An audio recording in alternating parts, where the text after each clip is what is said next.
If you are planning to run the Budapest Marathon for the first time, this video will show you what to expect after you cross the start line. You will learn about the challenging parts of the course as well as the sections where the route helps you conserve energy. You can get these and many other tips in this video, so stay tuned.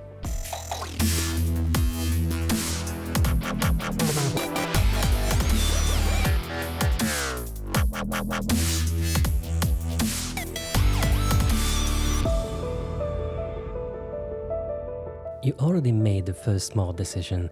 You've signed up for a marathon in one of Europe's most beautiful cities. The next step is to prepare for the course itself, which is generally not a difficult one. Of course, there are a few slightly easier marathons in Europe, and there are definitely a lot of much harder courses. Let's start at the beginning. The first few kilometers are going to be very easy. You will be running on a flat ground and everyone will be super excited.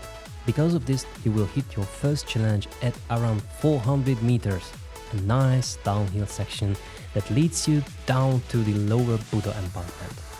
This makes it very easy to go too fast in the first kilometer and then try to maintain that faster pace on the subsequent flag sections.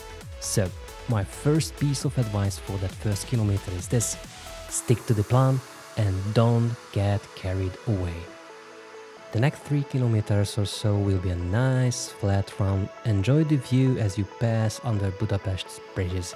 The path stays flat under the bridges, so you won't have to run through any tunnels. My next tip: save your energy on this section, as the next kilometer will be slightly uphill. After we run up from the lower Buda embankment, we will be running between tram tracks for a short bit.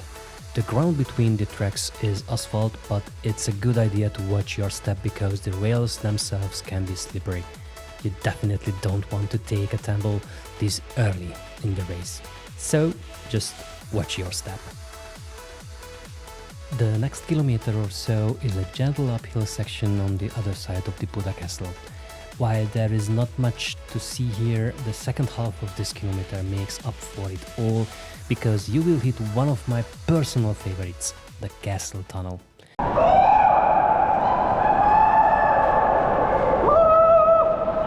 The road here is slightly downhill, so you can really let your voice out and cheer.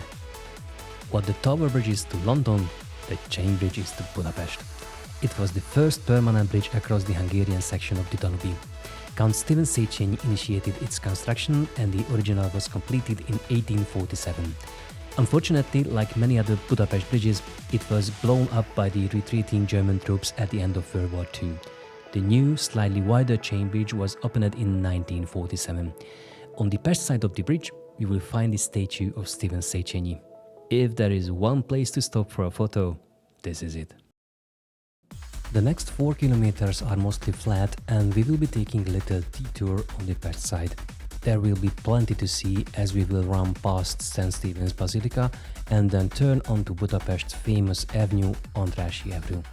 Here, in addition to the many luxury brand stores, we will pass the Opera House. If you happen to miss the first refreshment station, you definitely don't want to skip the second one when we turn onto Andrássy Avenue. You will find water and isotonic drinks in paper cups, as well as bananas, glucose tablets and lemons at the tables. So, on this section, just refuel and enjoy the sights. After the 10-kilometer mark, we will head down to the Pest embankment. If you are running the 4-person relay, get ready because this is where you will hand off the baton to your teammate. Keep an eye on the signs to make sure you are on the right track. After running under the Elizabeth Bridge, you will hit a short incline and then a little later you will briefly run down onto the embankment again. Use these 2 kilometers wisely to conserve your energy because after this comes the second major challenge of the race, running up onto the Liberty Bridge. Save your energy. Now for the second challenge of the race, a long and in my opinion not so pleasant uphill section from the embankment all the way to the middle of the Liberty Bridge. I'm not saying it's a mountain to climb, but you will running uphill at varying angles for a good 600 meters. Since you still have most of the marathon left to go, it's not a good idea to burn out on this section. If you signed up for this 30k distance instead of the full marathon, You will start with a separate group right from here, meaning your first meters will be this uphill climb. There are also tram tracks on the bridge here, but if you stick to the left side of the path, you won't have any surprises. Once you get to the middle of the bridge, your reward will be a good 200-meter downhill section followed by a kilometer of flat ground. Go easy on the way up. Next comes the first mental challenge for those running the full distance. For those who choose the shortest 14k route, the race ends here. But for everyone else, the real work is just beginning.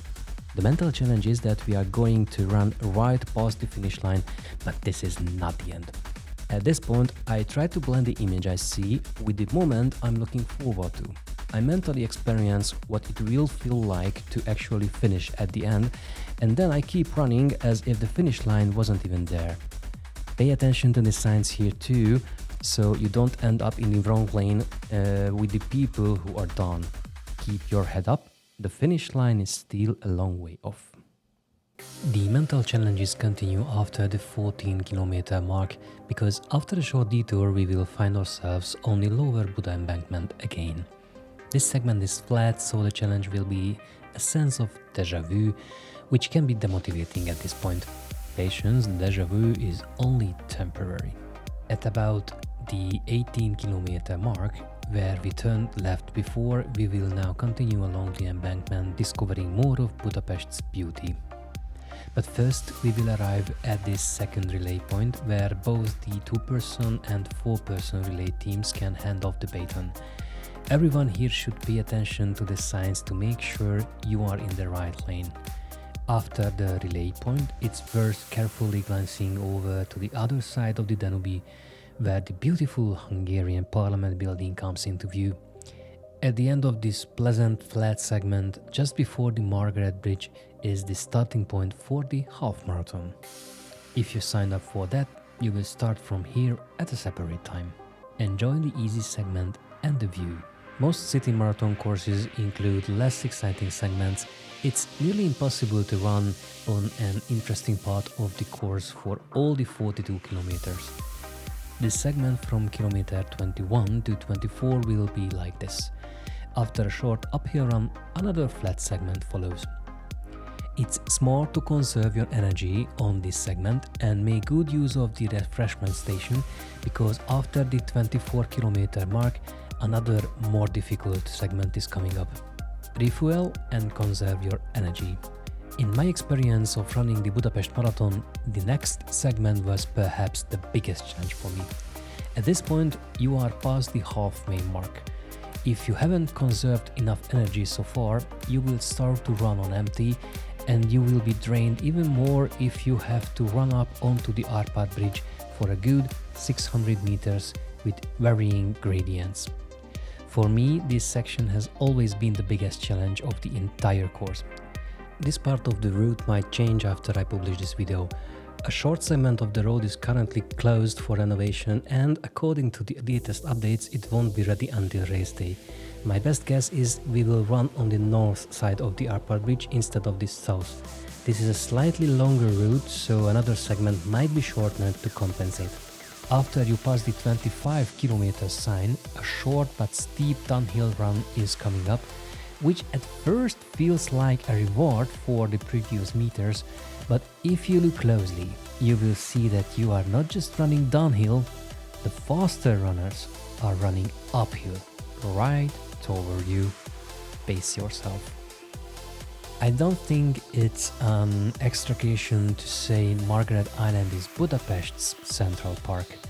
The island has a 5.2-kilometer running track, and we will run a part of it on this segment. If you ever have the chance, you should come to Margaret Island just to run. I made a separate video about it in Hungarian with English subtitles.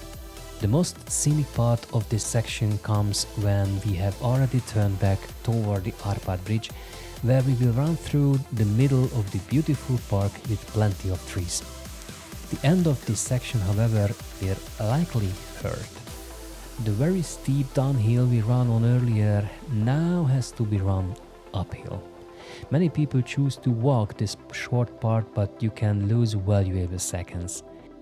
Though it might feel like a good idea to walk on this segment, it might be very hard to run again once you reach the top. Keep running even if you slow down. From here, the route lands downhill from Árpád Bridge, but from the 30-kilometer mark, most runners don't really care if the segment is flat or uphill. At this point, the mental challenges typically kick in. Between the 30 and 32nd kilometers, we will do a loop around the Duna Aréna, which was one of the main venues for the 2017 and 2022 Final World Championships.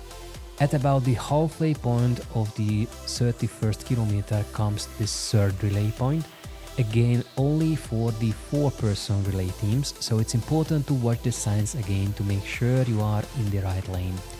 After the relay point, there is another refreshment station where you will find magnesium, calcium and even cola on the tables. Refuel, there is not much left. You could also think of it as just a relaxed training ground from here on out, although that probably won't comfort many people at this point. Between the 32nd and 34th kilometers, there is another easy segment with a slight downhill as we return to the lower Pest embankment. It doesn't help with the mental struggle that this is still not the final stretch, because over the next 2 kilometers we will take a short detour to the upper part of the embankment. So it's only from the 36 kilometer mark that you can say there are no big turns left before the finish.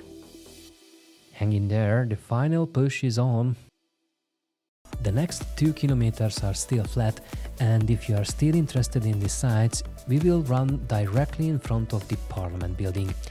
I don't recommend stopping for a photo here because while it would look great on social media, it might not be easy to get back to your running pace if you take a break at the 37 kilometer mark. No stopping, just sights. After the Parliament, we will continue on the lower Pest embankment. We will run under the Chainbridge through a short tunnel. The entrance is a bit of a downhill, but the exit is a bit of an uphill, so it's worth keeping a steady pace here as well. After the exit, you might get that deja vu feeling again, because this is where we came down to the embankment after the 10-kilometer mark.